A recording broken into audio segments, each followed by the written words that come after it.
News room 7 में आपका स्वागत है। मैं हूं आपके साथ अंकिता। चलिए रुक करते हैं खबरों की ओर। जात पात और भेदभाव की करो विदाई, हम सब आपस में है भाई भाई।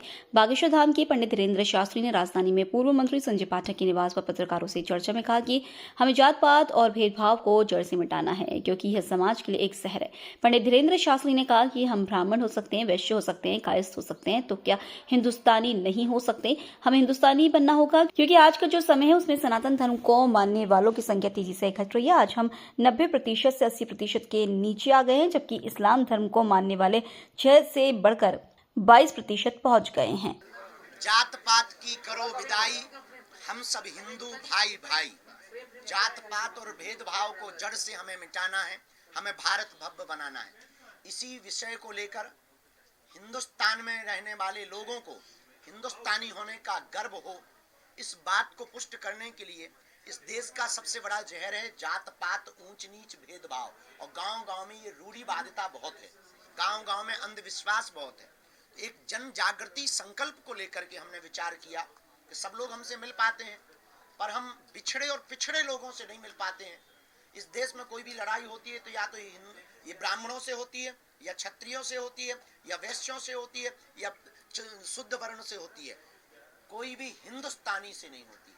ना कोई हिंदू बनने को तैयार है, ना हिंदुस्तानी बनने को तैयार है। आने वाले 10-20 साल बाद एक ऐसा समय आएगा कि हम 90% से 80 के नीचे आ गए, और वो लोग मतलब इस्लाम धर्म के लोग अपनी जनसंख्या इतनी तेज से बढ़ा रहे हैं कि वो लोग 6% से 22% के ऊपर पहुंच गए। धीरे धीरे हम भारत में अल्पसंख्यक होंगे। लगभग 65 देश हैं इस्लामों के, 95 से ज्यादा देश हैं ईसाइयों के, पर पूरी दुनिया में एक भी ऐसा देश नहीं है जो हिंदुओं के लिए हो। Suriname, Cambodia, Indonesia, Nepal, Fiji, Mauritius, इन देशों में रहने वाले हिंदुओं पर वहां की सरकार अगर अत्याचार करती है, आज जैसे कनाडा में कर रही है, और अगर उनको भगा दिया जाता है, तो हिंदुओं के लिए एक भी जगह नहीं है जहां वो सुरक्षित रह सके। इस बात को लेकर के अब हमने ठाना है 21 नवंबर से 29 नवंबर तक हिंदुओं को जगाने के लिए हम 160 किलोमीटर की राम राजा ओरछा तक बागेश्वर धाम से पद यात्रा कर रहे हैं। बिछड़े और पिछड़े लोगों को गले लगाएंगे और हम भिक्षा मांगेंगे कि हिंदू एक हो जाओ, और हम सब हिंदू एक हैं, इस बात की भिक्षा मांगेंगे। शेष आपके जो भी प्रश्न हो यात्रा से संबंधित अथवा जो भी आपके मन में भाव हो पूछ सकते हैं। तो बटेंगे पे जो चल रहा है, कटेंगे तो कटेंगे को लेकर के लगातार मुंबई में भी अब निमंत्रण छप रहे हैं शादी के, उसमें भी लिखा जा रहा है कि कटेंगे तो बटेंगे। बिल्कुल बटेंगे तो देखिए, एजे किसी भी राजनेता के ऊपर हमने ना आज तक टिप्पणियां की है, ना कोई जवाब दिया है। हमारे स्वभाव में है, क्योंकि हमारा रास्ता एक अलग है, आध्यात्मिक रास्ता है। पर अगर वो एजे मुख्यमंत्री, जो माननीय उत्तर प्रदेश के मुख्यमंत्री, अगर उन्होंने महात्मा होने के नाते ये नारा दिया, कट्टर हिंदू होने के नाते, बहुत अच्छा दिया।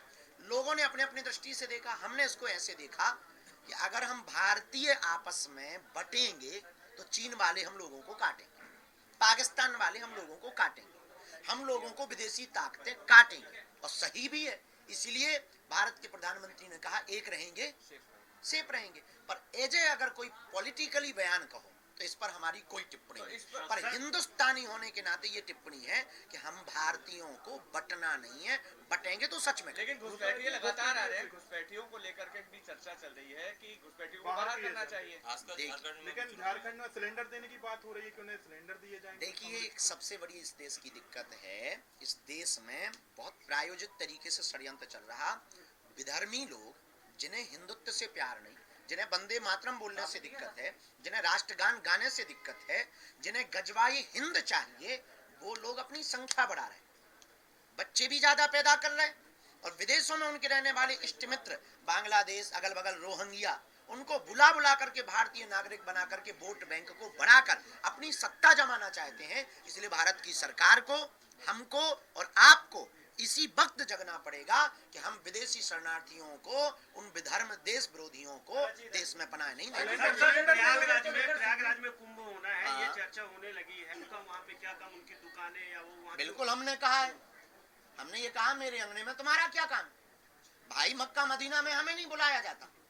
आप इतने ही उदारवादी, गंगा जमुनी क्यों, मक्का मदीना में हमारी दुकान लगवा दो, हम भी गरीब ही हैं भैया। आप इतने भारत में हिंदू गरीब हैं, आपकी मजारों के सामने हम लोगों की दुकानें नहीं लगती।